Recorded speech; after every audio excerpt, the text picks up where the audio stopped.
हरियाणा विधानसभा चुनाव के लिए आज वोटिंग थी। 90 सीटों पर वोटिंग के बाद एग्जिट पोल आने शुरू हो गए।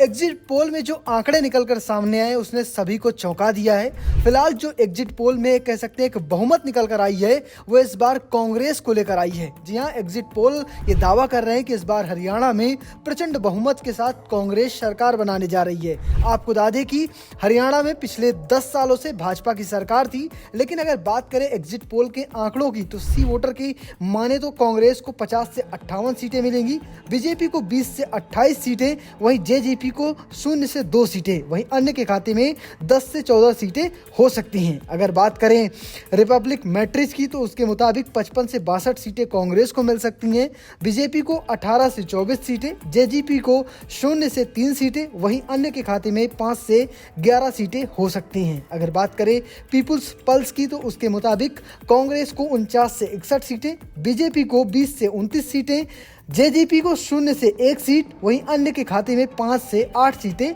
मिल सकती हैं। लेकिन सवाल ये उठता है कि भाजपा जिसने चुनाव से ठीक पहले कह सकते हैं कि अपने मुख्यमंत्री का चेहरा बदल दिया, मनोहर लाल खट्टर की जगह नायब सिंह सैनी को चुनाव कह सकते हैं मुख्यमंत्री बनाया प्रदेश का, और साथ में तमाम तरह की घोषणाएं की गई, फिर कैसे भाजपा एग्जिट पोल में पिछड़ गई। तो इसमें 3 बड़े कारण निकल के सामने आते हैं। पहला कारण है अग्निवीर योजना का, क्योंकि हरियाणा से कहा जाता है कि लगभग 10% आबादी सेना में है। यह लिखित आंकड़ा नहीं है लेकिन एक अनुमानित आंकड़ा है, और अग्निवीर योजना का बहुत बड़ा इंपैक्ट हरियाणा में पड़ा है। दूसरा, किसान आंदोलन का, लंबे समय तक चले किसान आंदोलन का खामियाजा पार्टी को लोकसभा चुनाव में भी उठाना पड़ा था, और इस बार भाजपा को भी यहां पर यह देखने को मिला है। तीसरा मुद्दा है पहलवानों का। पहलवान लगातार दिल्ली के जंतर मंतर में केंद्र सरकार के जो मंत्री थे, उस वक्त के सांसद थे, बृजभूषण सिंह के खिलाफ धरना प्रदर्शन कर रहे थे, और कह सकते हैं उसका खामियाजा भी इस बार भाजपा को भुगतना पड़ा है। तो फिलहाल ये 3 बड़े कारण थे जिनके मुताबिक कह सकते हैं कि हरियाणा में